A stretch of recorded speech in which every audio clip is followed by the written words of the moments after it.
और जो है आपको पसंद आने लगा? क्योंकि हमें पता लगे कई दिनों से आप पेशावर में हैं। मेरे बच्चे यहाँ नहीं है तो पसंद आने वाली तो कोई बात नहीं है, लेकिन मजबूरी है ऑब्वियसली। अभी ऑलमोस्ट सभी के में है, क्योंकि एक यह वाहिद जगह है, एक वाहिद सूबा है जहाँ पे आप इस तरह आपके कोई घर पे आधी रात को नहीं घुस जाएगा या आपको कोई इस तरह उठा के अरेस्ट करके इस तरह का खतरा नहीं है। तो यहाँ बैठे हैं, खुशी से ज़्यादा मजबूरी है, मगर खुशी इस बात की है कि यहाँ के लोग बहुत वेलकमिंग है, बहुत अच्छे हैं, बहुत इज्जत करते हैं, बहुत एहतराम करते हैं, तो इसलिए यहाँ पे थोड़ा कंफर्टेबल है। आपको इससे पहले पेशावर हाई कोर्ट ने ट्रांजिट बेल दी, प्रोटेक्टिव बेल दी, तो क्यों अब भी ख़तरा है बाहर जाने का? पंजाब आप नहीं जा सकती बेल के साथ भी? जी, वो तो ये है ना कि कोई एक केस हो तो उसकी बिल पे हम तसल्ली करें ना। वो पहले सरगोदा वाले केस में ली थी, उसके लिए गए थे। लाहौर वाले में वारंट निकले थे, उसके लिए गए थे। अभी इस्लामाबाद वाले में एफआईआर हुई है जिसमें नॉमिनेट किया है हसन अब्दाल वाली में, तो अभी हम उसके लिए लेने आए हैं प्रोटेक्टिव बेल, क्योंकि अगर कल हमको फिर इस्लामाबाद जाना है तो उसके लिए अभी बेल होगी पास, तो फिर चले तो हम वैसे भी जाएंगे अगर बेल नहीं होगी तो, लेकिन एहतियाती तौर पर ही बेल लेने आए हैं कि अगर मिल जाती है तो कल नए भी होनी है फिर हम पे एफआईआर है, तो पहले वालों की बेल तो ले लें। पेशावर में क्या एक्टिविटीज़ है? आप कितने दिन से आप यहाँ पर हैं, तो एक्टिविटीज़ क्या है? कहाँ पर घूम फिर रही हो? यहाँ पर नमक मंडी आप गई हो क्या? नहीं, नमक मंडी बहुत मशहूर फूड स्ट्रीट है यहाँ। एक्चुअली मुझे मैं मटन और बीफ दोनों चीज़ें नहीं खाती हूँ, तो इसलिए मुझे ये शौक नहीं है ये देखने का।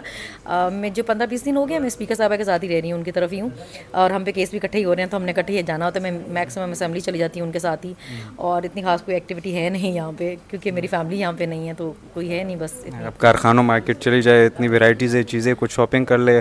बस उधर पंजाब में तो हमने आपको देखा है कि बाकी देखते जेल में ही आपको देखते हैं कि जेल से निकलती हुई आपको बेल मिलती है। यहाँ पर आप यू कैन फ्रीली मूव। हाँ, वो मैं जा सकती हूँ, लेकिन मुझे यहाँ पे डाउट रहता है ना कि ये जहाँ पे जो चीज़ कोई प्रोडक्ट अगर लेने जा रहे पता नहीं ओरिजिनल है कि नहीं है, तो इस वजह से शॉपिंग कोई इतना, मैं लाहौर क्योंकि जाती रहती हूँ चोरी छुपे, किसी को पता नहीं चलता, तो फिर जब मुझे कुछ चाहिए होता है तो मैं लाहौर से लेके आ जाती हूँ वापस।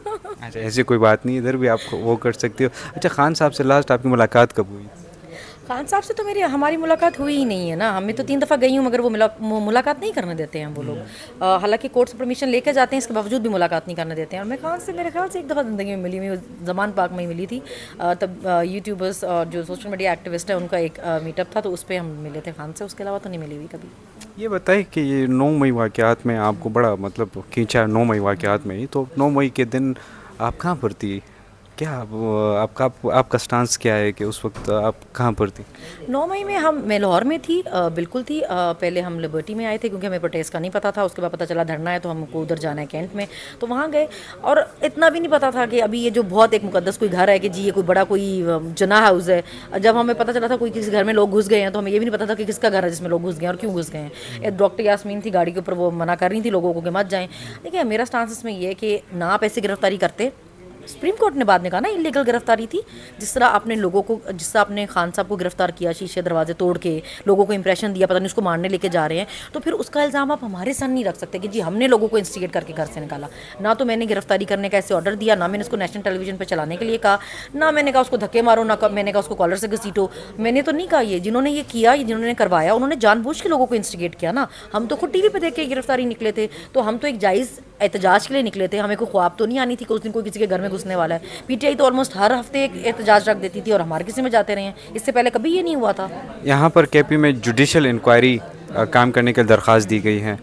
क्या पंजाब में आप डिमांड करती हो कि पंजाब में भी जुडिशल इंक्वायरी होनी चाहिए 9 मई वाक़यात? देखिए, ये जो जितनी एजेंसीज हैं हमारी, ये जितने इदारे हैं, ये तो उनके आपके मुंह पे थप्पड़ है ना कि कल आपके मुल्क में भी कोई भी घुस जाएगा और आपको पता नहीं चलेगा कौन गया।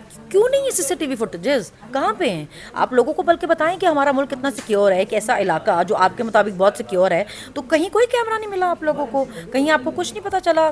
सारे रास्ते आपने खुले छोड़े हुए थे लोगों के जाने के लिए, आपकी कोई सिक्योरिटी नहीं थी वहाँ पे उस दिन। घर का गेट भी आपने खुला छोड़ा हुआ था कि कोई भी आए और अंदर घुस जाए, और फिर घर के अंदर भी आपको कोई, मुझे तो इस चीज़ पे भी एतराज़ है कि मुझे तो घर के अंदर जो लोग थे उनमें कोई एक औरत नजर नहीं आई। सारे फुटेजेस में सिर्फ लड़के हैं। इसके बावजूद आपने धड़ाधड़ लोगों के घरों से उनकी माएँ बहनें बेटियां उठाई, उन पर केस किए, गद्दारी के, बगावत के। कोई एक फुटेज तो दिखा देते किसी औरत की कि भाई देखो ये आग लगा रही है, ये तोड़फोड़ कर रही है। आपको बोलने पर सिर्फ तकलीफ होगी औरतों की, देखिए जी बोल किस तरह रही थी, तो औरतें तो बोलती हैं, उनका काम है, बोलती हैं। हाँ, इसमें तो कोई शक नहीं है।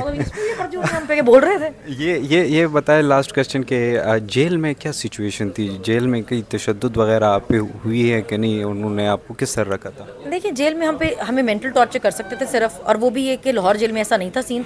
लाहौर में जो मेल थे उनको उन्होंने काफ़ी तंग किया। हमारा फीमेल वाले साइड पे ये था कि वो बाकी पूरी जो उनकी जेल है वो भी उन्होंने काफ़ी फैंसी रखी हुई है, क्योंकि लाहौर जेल का में बहुत विजिट्स होते रहते हैं मिनिस्टर्स के इधर उधर, तो वो उसको काफ़ी डेकोरेट करके रखते हैं और ख़वातीन को भी उन्होंने काफ़ी फैसिलिटीज़ दी हुई हैं। तो बल्कि हम उनके उस पर मांगते थे कि भाई आपने उन लोगों को ये सब दिया हुआ तो प्लीज़ हमें भी दे दें, तो हम तो उनके उस पर डिमांड करते थे हम गरीबों को भी ये दे दें। तो वो कहते थे कि क्योंकि उनको कॉल करने की इजाज़त भी थी अपने घरों में हफ्ते में 3 दफ़ा, तो हम कहते थे हमें भी अपने घर कॉल करने देते, तो वो कहते थे नहीं, दहशत गर्दों को कॉल अलाउ नहीं है, हमें हुकूमत ने मना किया हुआ है। तो हम कहते थे आपने उनको कूलर दिया हुआ है, हमको भी एक एयर कूलर दे दें। वो कहते थे जी उनको दिया हुआ है आप, लेकिन अपने घर से मंगवा लें। तो मतलब उनको टीवी दिया हुआ है, आपको चाहिए अपने घर से मंगवा लें। तो हमारे साथ तो इस तरह करते थे। लेकिन जो गुजरावाला और सरगोधा वाला थे वहाँ पे हम एक्चुअली सही तंग पड़े, क्योंकि वो हमें प्रिजन वैन में 8-8 घंटे रखते थे। शदीद गर्मी थी उन दिनों, वो फिजिकल रिमांड पे फिजिकल रिमांड हो रहे थे हमारे, वो हमको बहाने से ले जाते थे, मुझे और आलिया को भी 3-3 4-4 घंटे एक तरफ जाने के लंबे रूट पकड़ते थे वो। और फिर हम कोई मतलब हमारी फैमिली मिलने नहीं देते थे, वो कोर्ट तक नहीं आने देते थे फैमिली को, कहते थे अब सिक्योरिटी वजह से फैमिली भी नहीं मिल सकती ना, जेल में मुलाकात में तंग करते थे।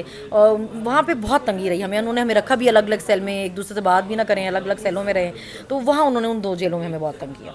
बहुत शुक्रिया madam, thank you so much.